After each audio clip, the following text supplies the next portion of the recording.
唔喺東南亞，唔喺三亞，唔喺西貢，係大亞灣嘅沙門島啊！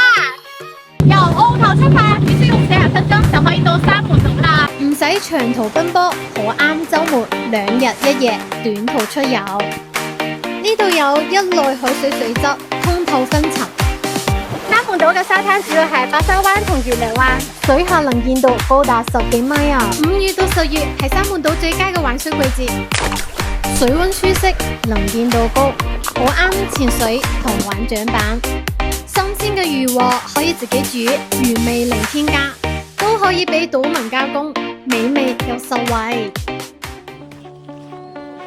島上設施完善，適合唔同出遊需求。民宿最啱體驗海島本地生活，酒店設施完善，視野開闊。帳篷露營係年輕人最愛，可以自帶裝備，都可以島上租賃。鍾意日出同星空就至啱啦。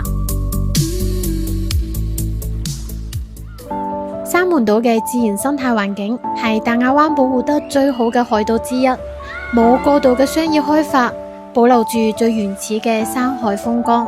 人均消費200-300蚊起，包來回船飛，有領隊帶隊，島上可以玩足2日1夜。